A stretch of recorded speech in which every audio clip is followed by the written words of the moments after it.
watching Canadian Muslim News on Muslim Network TV. From Toronto, Ontario, I'm Catherine Bullock. Assalamu alaikum and greetings of peace. Today, a conversation on the challenges of becoming Muslim with Emmanuelle Manigat, something I know myself very well. But first, some news headlines. Canadians urged to change spending habits with rising inflation rates. Dozens protest Masjid Al-Aqsa raids in front of Montreal's Israeli Consulate. BC schools celebrate Ramadan with students. Alaskan Muslims follow Makkah duration of fasting. And now the details. Statistics Canada says that inflation is at its highest in 30 years. It rose to 6.7% in March, report the media. Experts warn that this incline will not let up anytime soon. Gas and grocery prices are affected by pandemic-related supply chain issues and the Ukrainian war. Experts note that wages have not accompanied these price rises, making it difficult for people to make the same purchases as before. Lawrence Booth, a finance professor at the University of Toronto's Rotman School of Business, tells local media sources that Canadians need to change buying habits. The Palestinian Youth Movement and the Concordia and McGill chapters of Solidarity for Palestinian Human Rights denounce Israel's attack on Masjid Al-Aqsa last Friday that left over 150 people injured. About 100 protesters marched with these organizations in front of Montreal's Israeli consulate on Monday.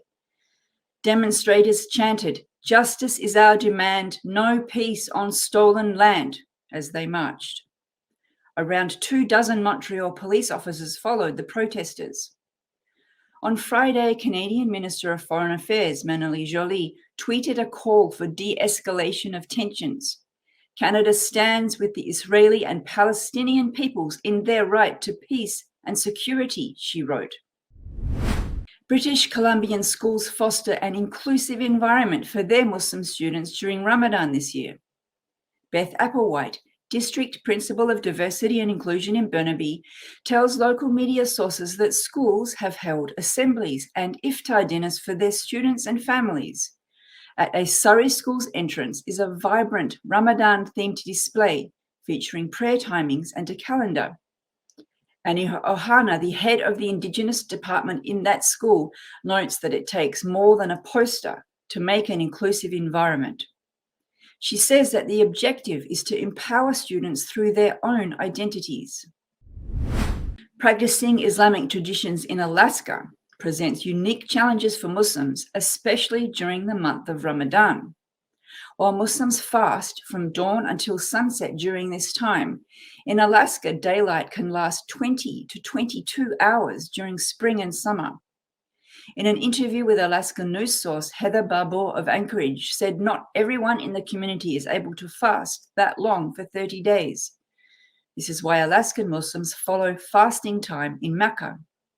Following the Fiqh Council of North America's non-binding ruling, Alaskan Muslims are thus given more stability over the summer and winter seasons to break their fast. And that's it for the news. Our next guest was born and raised in Montreal, and she doesn't really want us to say her name, but let's say in the 2000s, to Haitian parents, and she became Muslim in 2000. Welcome to the show, Emmanuelle. Assalamu alaikum. Wa alaikum salam, Kathy. Thank you for having me. It's our pleasure. When I'm asked why I became Muslim, sometimes I don't even know how to answer, and there's the short version and then there's the 2-hour version. We don't have a lot of time, but I'm sure our audience really is curious to know why you became Muslim. As you said, sometimes there's so many things that comes to mind. If I can say one thing, it's really inner peace. I remember meeting someone, and that individual had such an inner peace, something I've never really seen before because I knew this individual previously. And when I saw that, I'm like, this is what I want. Because the things with Islam is when you see it, it's as if it's something you always wanted, but you never was able to put your name on it. But when you see it, you're like, this is what I want. So when I saw that inner peace, I really asked myself, what is it that this person has? How can I have the same inner peace? And that's how my journey started. Did you ask that person, I notice you have inner peace, what is it? And they said, I'm Muslim, or how did you make that connection? I did. I actually asked a friend, and the person told me that this individual became Muslim, and I was shocked because I never made the connection between Islam. I knew a little bit about Islam, not that much. I never made the connection with Islam and that inner peace that you find when you accept Islam. So that was before 9/11. Did the 9/11 experience change how you felt about having become Muslim? No, none at all. Not for me. I don't find that my experience changed a lot. However, it became there was more tension with my family. But Mm. after all, after a little while, they were good. Alhamdulillah. I've been blessed with amazing family and in-laws. Alhamdulillah.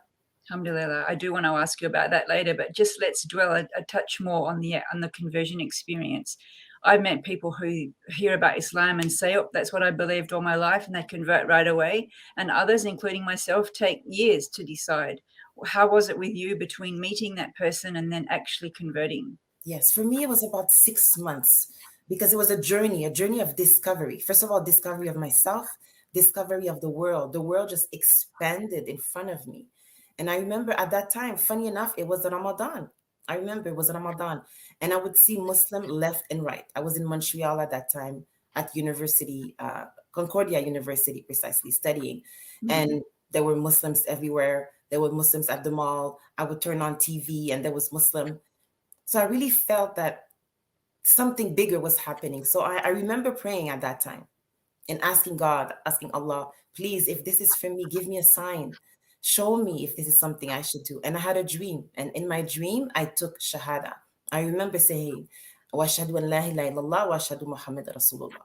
So I woke up the next morning. I called the sister that was helping me and mentoring me at that time. And I told her, I'm ready to take my Shahada. And I remember before she hung up the phone, she said, Assalamu alaikum. And I was like, Wa alaikum salam. And that was the beginning of a love story for me. That's very beautiful. Did you go to a mosque to do the Shahada, the conversion, which for people who don't know, it's the sentence we pronounce to become Muslim, or did you do it in a private space? Yes, in a private space. So at my friend's house after school, she said, meet me after school at 6 o'clock at her house downtown. And she was there and two other sisters were there. And they made me take my Shahada. They gave me my prayer clothes, prayer mats. They wrote everything for me. May God bless them on a little booklet. They wrote the transliteration in Arabic and English. And I remember they told me, go home, take a shower, and you can start praying. So my first prayer was in my bedroom in my parents' house. And I prayed Isha with my little booklet, a white gown, and a prayer carpet. It was very emotional. It was very, very emotional. Alhamdulillah.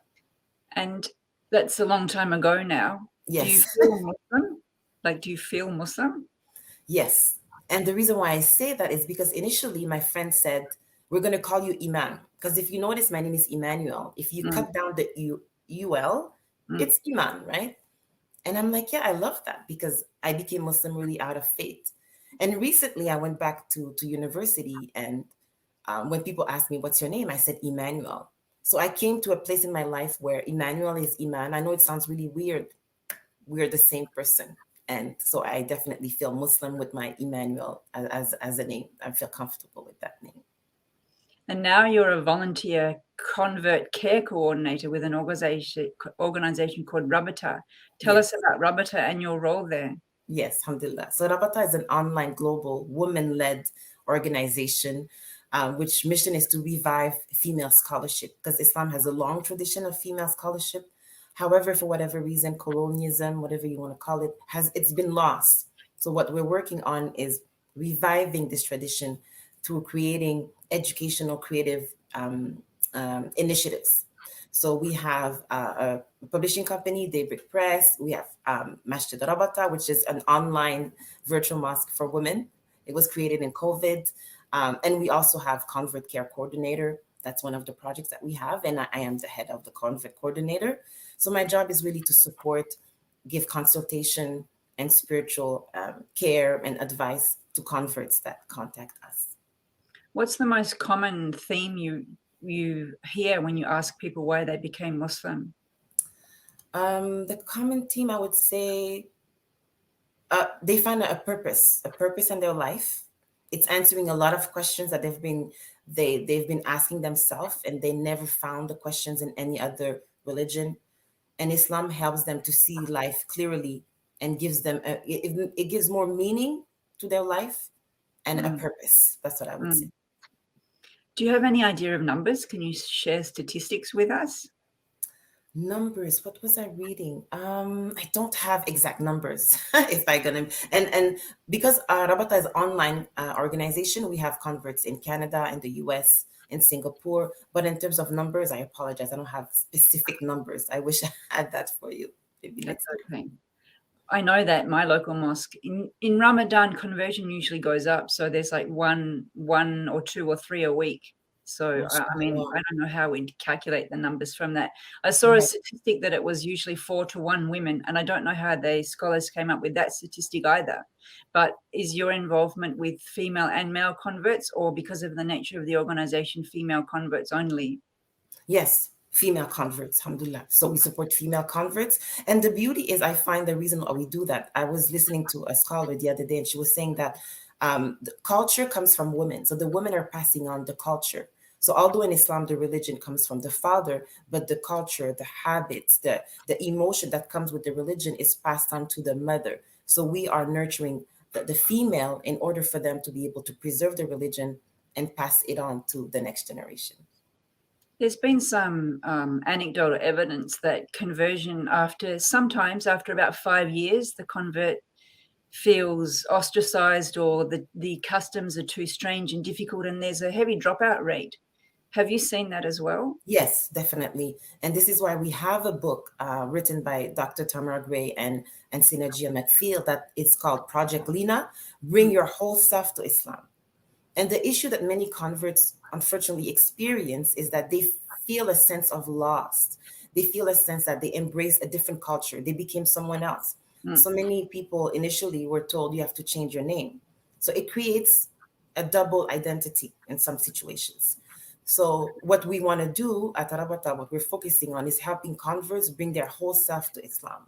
The book is called Know Yourself. There's a beautiful saying by many Muslim scholars that say, if you know yourself, you know God. So helping converts to know themselves will help them know what it is that they need to seek closeness to God. So this is what we focus on. Now, you've just been talking about struggles. What are some other common struggles that converts face? Loneliness, the need to find companionship, new friends, because they've lost their friends from the past, some of them, and now they have to make new friendship because, you know, things change and they don't have the same way of life, basically. So loneliness, I would say, is the main thing. So the takeaway, we have to end it there, basically, is if you see a convert, try to befriend them or be nice to them, right? Exactly. Lots of love, lots of glitter and TLC.